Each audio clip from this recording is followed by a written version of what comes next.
We're throwing it back to our casters to start our first game of the day. Thanks to the handsome Lofel, Mirko, and Wolf. Over at the desk, it's us, Gideon and Leo, bringing you the very first match of the group stage here at MSC 2024 at EWC. How do you feel about the draft that Falcons, Apbren, and Xianyou Gaming have brought out? You said that really well, by the way. I just got to compliment you on that. But first, FCAP, they've got such a sexy composition, man. There's so much synergy in between the heroes themselves, and also Ogwen on the... Honestly, Tigreal so early on, I'm rather surprised to see this. But XYG's composition, hopefully they're going to be able to pull back. The Edith, I'm not 100% sure if she's going to be the target punishment for FCAP, but maybe, hopefully, we're going to see something happen in the side lanes. Here we go into the newly minted Land of Dawn for the very first matchup. And now, for all the points, trying to make it through the knockouts. Let's see how far Xianyou Gaming can take it against the defending world champions.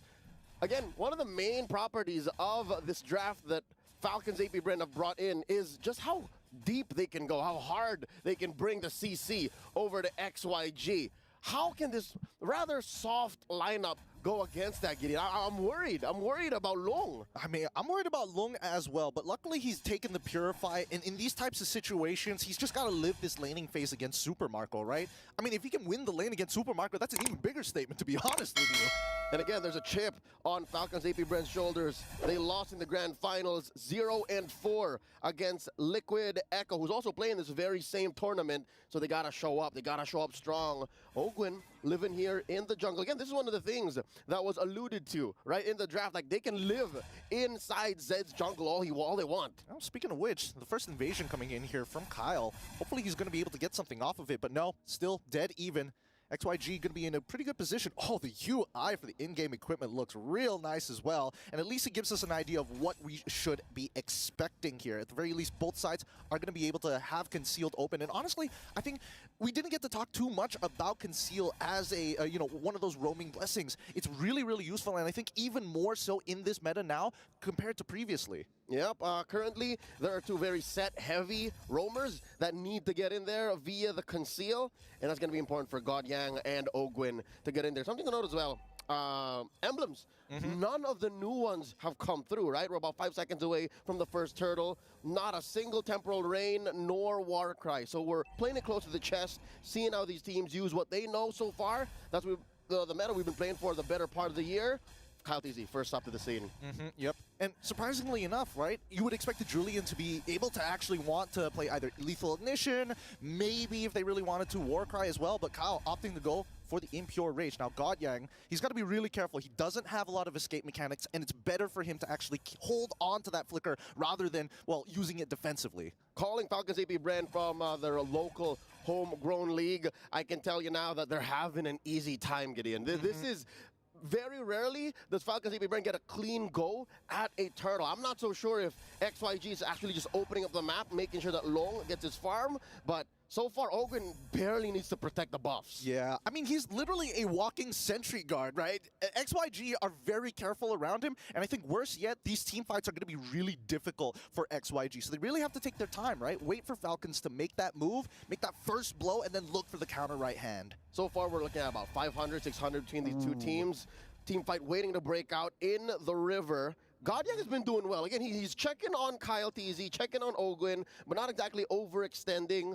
Are we waiting for him to make the first move, or is it going to be a counter initiation from XYG or Falcons Apbren finding them when the time is right? Because, again, you're looking at Kyle TZ also playing. Oh, coming in, implosion! It's a good implosion. Godyang unable to get him out of there. That's going to be E1 dying over to Julian. Well done to Kyle TZ. Great initiation. Say his name and he appears. You wonder when the fight's going to break out. And that's the beautiful thing about it. Julian now down bottom. I mean, KLVJ should be okay for now. He still has his battle spell, but this could be a setup to dive, right? Now look at the pressure that Falcons Apbren are pushing in towards Nolan's purple buff. Oh no. It's all looking good. Let's cut back over to that purple buff 3v3. Chains have already been used. Kyle, he's taking his time with this. First blood, more than enough to actually bring in the aggression up top.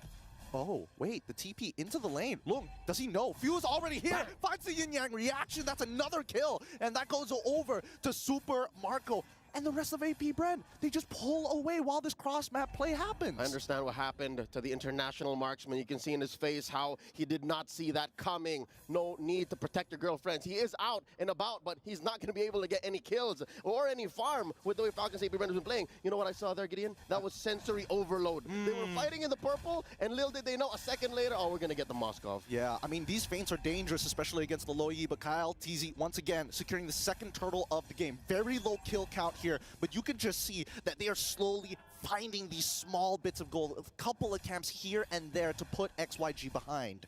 Clearly what I'm seeing happening is Falcon's Apbren setting the pace. This is their game. They're currently about 2,000 ahead now, 5 minutes in.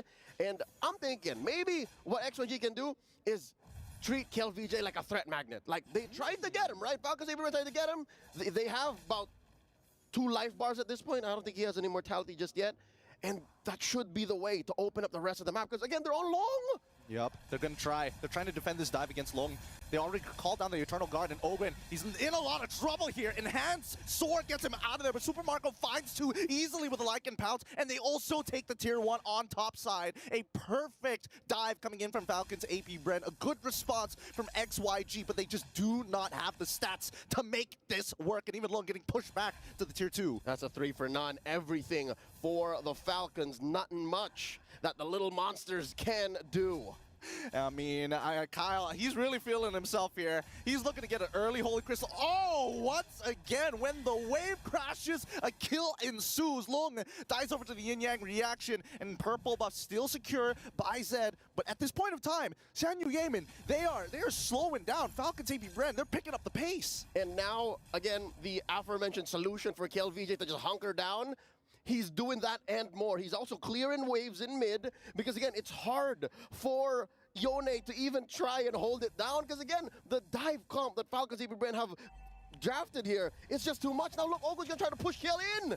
Yep, KLVJ, he's got to give this up, right? There's no point trying to build up that heat on 3 different people and a 4th coming in for the interception. It's better to just give it up for now. This mid game's not going well, but here comes the diversion into the mid lane just to get, wow, the tempo. I think that's what Falcon's Apbren are trying to do. Zed gets pushed out, not getting anywhere close to this next 3rd turtle of the game. So, buffs, forget about it. Turtles, forget about it. Xianyou Gaming, now 7 minutes down the wire, looking at the 3rd turtle taken away, has to live in the late game. Like, that's the only option left. Yeah, I mean, it's going to be rough, and I think the Dementia is going to start kicking in pretty early on. Look at Super Marco, currently 4-0. There's a reason why they call him bulletproof, now in mid. All right, once again, oh, penalty zone onto 3 into the backline, instantaneously. Flap Teasy sets it up for Super Marco once again. Who else? Can they hit another enhanced chains, maybe into another penalty zone? Everybody can set up for their boy Super Marco. The Filipino cannon is blowing up right now. 001 does not tell the whole story. He had to push KLVJ out of that lane down bottom and tell Xianyou Gaming it's not free. You try to split the map up, it's not going to be for free. And now Xianyou's trapped in their own side of them.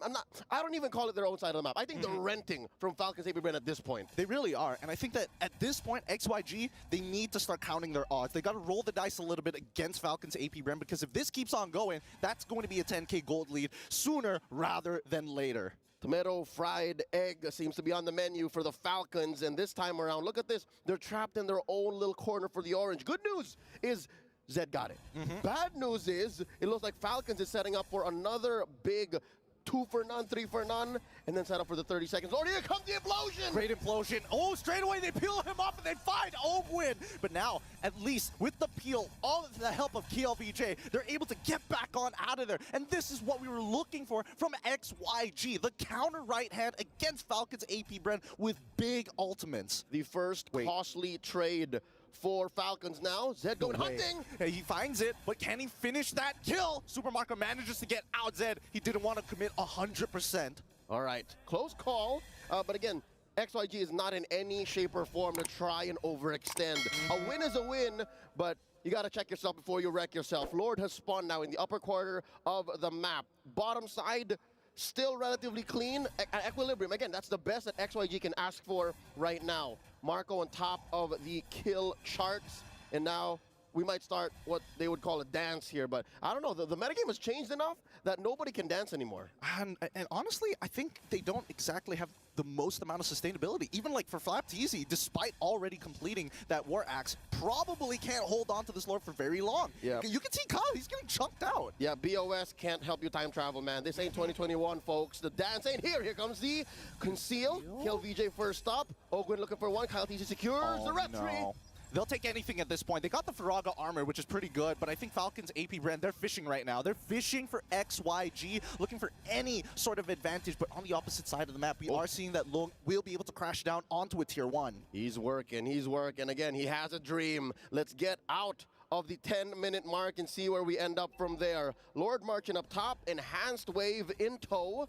Oh, that's Zed caught out in the middle. He's got to go home, got to recall, and now the defense. Oh, look at this. I think all waves are going to crash in at the same time. Yep, they've synced it up really well. Just get rid of the mid 1 first, right? Get rid of that tier 2, and then we start focusing on everything else. Tier 2s are all going to start crashing down. I feel like Falcon and Apbren, they might be able to try and contest for one of these inhibitors, but as we saw previously, those ults, they're dangerous. Here we go. The yin-yang reaction onto Long, he's already chunked down. Firaga armor also gone as well, but with the Eternal Guard, they buy enough space to crack this open. Inhibitor, 50% HP, still alive. Next is the mid wave. Finally, they have to do the sync with top and bottom. Holy Shields already taken down. Top and mid, bottom left for Zed to go in. No, penalty zone. He finds 2. Long is trying to peel them away, knocks them back, and Godyang takes the damage. He doesn't mind. He has the Radiant armor, but Falcon's Apbren smile as they walk away. A missing inhibitor on First Lord. You couldn't ask for more.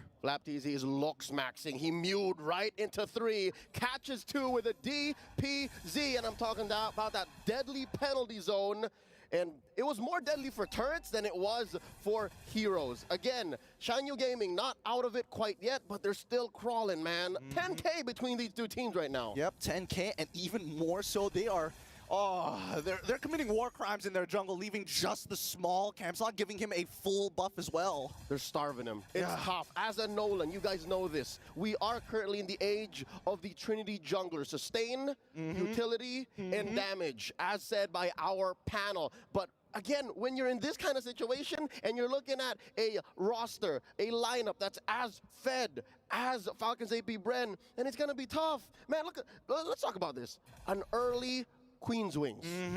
As an EXP later, I'm looking at my boy here, and I'm like, you greedy Terizla Pretty player. Sigma. That's pretty Sigma right there. It's very Sigma. I'm not gonna lie. I mean, if he goes for the brute force breastplate, hey, you know that Falcon's Apbren are confident to take this away. I mean, considering the engagements, right? It's giving hard dive. And now we're looking for another diversion. It's been quite a while. I'd say 5 or 6 minutes since we last saw a huge rotation that led to a big take for Falcon's Apbren. But this does mean XYG gets a little bit of time to breathe. But I don't know if that's enough time. No.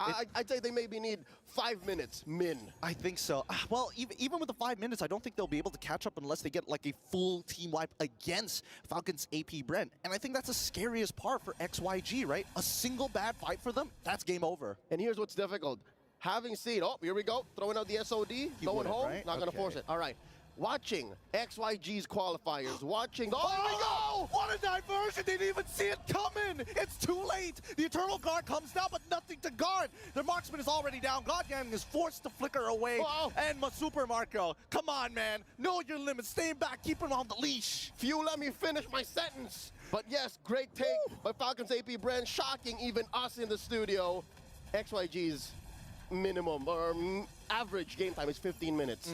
How do you even expect to go longer? Yup, and that's going to be KLVJ losing all the penalties on a follow it up. They don't want them to go back into the fountain. They're going to start farming them under it as they close out this game. GG, well played. That's 1 point for Falcons Apbren.